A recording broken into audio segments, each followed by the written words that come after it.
السلام علیکم۔ ہندوستان کی تاریخ میں 1746 کا سال بہت اہم ہے۔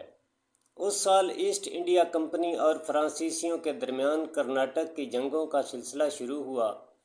یہ جنگیں ہندوستان میں تجارت پر بالادستی کی جنگیں تھیں۔ کرناٹک کی پہلی جنگ کا آغاز 1746 میں ہوا۔ یہ وہی سال تھا جب انگلستان سے ایک 19 سالہ نوجوان ہندوستان پہنچا جس کا نام رابرٹ کلائیو تھا۔ اس کے انگلستان سے ہندوستان آنے کی کہانی بھی بہت دلچسپ ہے۔ کہتے ہیں اس کا پڑھائی میں دل نہیں لگتا تھا۔ آئے دن وہ محلے میں لوگوں سے الجھتا رہتا تھا۔ اس کے جھگڑوں کی خبریں اس کے والد تک پہنچتیں تو وہ پریشان ہو جاتے۔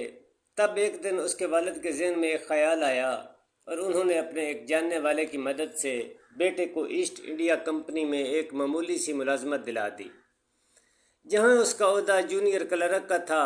اس کا خیال تھا کہ ملازمت میں مصروف ہو کر کلائیو کے لڑائی جھگڑوں میں کمی آ جائے گی۔ اتفاق دیکھیے کہ چند ماہ بعد ہی ایسٹ انڈیا کمپنی نے کلائیو کو ہندوستان بھیج دیا۔ ابتدائی طور پر اسے مدراس بھیجا گیا۔ کیسا اتفاق تھا کہ اسی سال 21 ستمبر 1746 کو بورڈونیس کی زیر قیادت فرانسیسیوں نے مدراس پر حملہ کیا اور مختصر لڑائی کے بعد شہر پر قبضہ کر لیا۔ اس وقت انوار الدین مدراس کا نواب تھا، جس ایسٹ انڈیا کمپنی کی حمایت حاصل تھی۔ ایسٹ انڈیا کمپنی نے مدراس کو دوبارہ حاصل کرنے کے لیے حملہ کیا۔ اس کی فوج کی تعداد 10,000 تھی، لیکن اسے فرانسیسیوں کے مقابلے میں ناکامی کا سامنا کرنا پڑا۔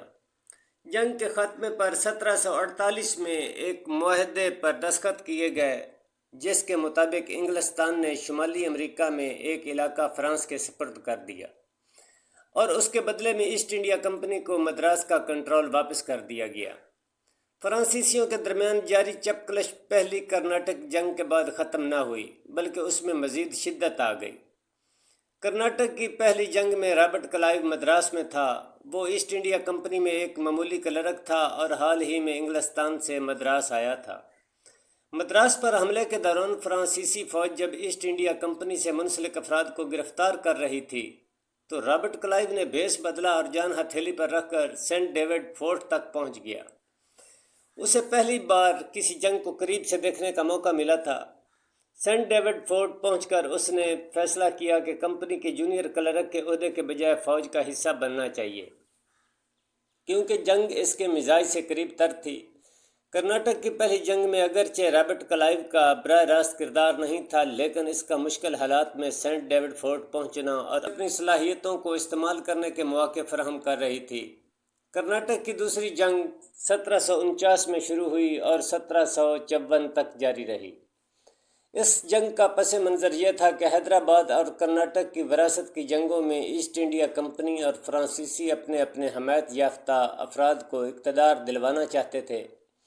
فرانسیسی مظفر جنگ کی حمایت کر رہے تھے، جبکہ ایسٹ انڈیا کمپنی کا حمایت یافتہ امیدوار ناصر جنگ تھا۔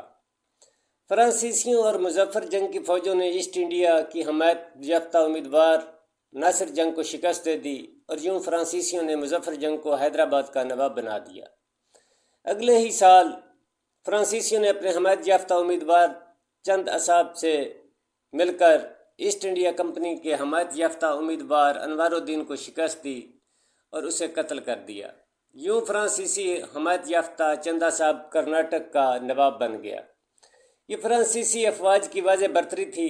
ایسٹ انڈیا کمپنی کے لیے یہ صورتحال پریشان کن تھی، لیکن وہ مناسب موقع کی تلاش میں تھے۔ یہ موقع 1751 میں آ گیا جب رابرٹ کلائیو نے صرف 200 انگریز اور 300 ہندوستانی سپاہیوں کے ہمراہ ارکاٹ کے قلعے پر حملہ کر کے اس پر قبضہ کر لیا۔ ایسٹ انڈیا کمپنی نواب محمد علی اور فرانسیسی چندہ صاحب کی حمایت کر رہے تھے۔ فرانسیسیوں نے قلعے کا محاصرہ کر لیا، لیکن رابرٹ کلائیو نے بہت کم نفری کے باوجود قلعے کا طویل عرصے تک کامیاب دفاع کیا۔ اس کے بعد رابرٹ کلائیو نے ارنی اور ٹرکنوپولی پر حملہ کیا اور فرانسیسیوں کو شکست سے دوچار کیا۔ اس جنگ میں چندہ صاحب کو قتل کر دیا گیا اور ایسٹ انڈیا کمپنی نے محمد علی کو نواب کی مسند پر بٹھا دیا۔ اس فتح سے ایسٹ انڈیا کمپنی نے پورے علاقے میں اپنی بالادستی ثابت کر دی۔ کرناٹک کی دوسری جنگ 1754 میں اختتام کو پہنچی، جس کے نتیجے میں معاہدہ پانڈیچری کیا گیا، جس کے تحت مفتوحہ علاقے تو واپس کر دیے گئے، لیکن فرانسیسی افواج کو خفت اٹھانا پڑی اور ان کی علاقائی ساکھ کو شدید نقصان پہنچا۔ اس معاہدے کے بعد فرانسیسی جنرل جوزف فرانسس ڈوپلیکس کے توسیعی عزائم کا خاتمہ ہو گیا اور اسے واپس فرانس بلا لیا گیا اور اس کی جگہ گوڈیو کو مقرر کر دیا گیا۔ اس معاہدے کی ایک شرط یہ تھی کہ طرفین ہندوستان کی داخلی سیاست میں مداخلت نہیں کریں گے، لیکن ایسٹ انڈیا کمپنی بہت جلد اس معاہدے کی خلاف ورزی کرنے والی تھی۔ آئیے اب بنگال کا رخ کرتے ہیں، جہاں علی وردی نواب ذوالفقار علی خان کی جگہ بنگال کا نواب بن گیا تھا۔ اپنے دور حکومت میں علی وردی نے بہت سی اصلاحات کیں اور انتظامی ڈھانچے کو مضبوط کیا، جس سے امن و امان کی صورتحال بہتر ہو گئی۔ اس کے ساتھ ساتھ اس نے نئی پالیسیاں نافذ کیں اور بنگال کو معاشی طور پر مستحکم بنا دیا۔ اس طرح علی وردی کے دور حکومت میں بنگال صنعت و تجارت کا اہم مرکز بن گیا۔ اس نے ٹیکسٹائل کی صنعت پر خاص توجہ دی، جس نے بنگال کی معیشت کی بہتری میں مرکزی کردار ادا کیا۔ دفاع اور معیشت کو مضبوط بنانے کے ساتھ ساتھ علی وردی نے ثقافت کے میدان میں موسیقی اور ادب کی ترویج کے لیے بھی کوششیں کیں اور بنگال میں مسجدیں اور کئی عمارات تعمیر کرائیں۔ علی وردی ایک قابل اور ذہین حکمران تھا۔ وہ ایسٹ انڈیا کمپنی کی بڑھتی ہوئی سرگرمیوں سے باخبر تھا۔ اس نے ایسٹ انڈیا کمپنی کے بڑھتے ہوئے تجارتی اور سیاسی کنٹرول کے پیش نظر سخت اقدام کا فیصلہ کر لیا۔ علی وردی نے ایسٹ انڈیا کمپنی کو قلعہ بندیوں سے روک دیا اور ان کی تجارتی سرگرمیوں پر ٹیکس نافذ کر دیے، لیکن وہ یہ سب کچھ بڑے محتاط طریقے سے کر رہا تھا تاکہ سانپ بھی مر جائے اور لاٹھی بھی نہ ٹوٹے۔ لیکن اب علی وردی بوڑھا ہو گیا تھا اور اس کی توانائیاں ماند پڑنے لگی تھیں۔ وہ تنہائی کے لمحوں میں اکثر سوچتا تھا کہ اس کے تخت کا وارث کون ہوگا۔ اس کی 3 بیٹیاں تھیں، کوئی بیٹا نہ تھا جو اس کے تخت کا وارث ہوتا۔ تب ایک دن اچانک اس کے ذہن کے پردے پر ایک چہرہ ابھرا اور اس کے چہرے پر اطمینان بھری مسکراہٹ پھیل گئی۔ اسے اپنا جانشین مل گیا تھا۔ ادھر ایسٹ انڈیا کمپنی بھی مسلسل اسٹو میں تھی کہ علی وردی کا جانشین کون ہوگا۔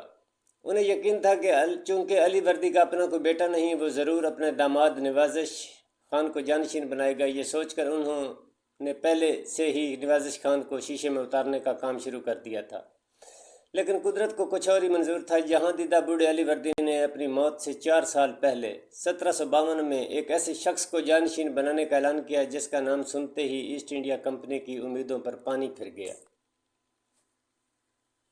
جاری ہے۔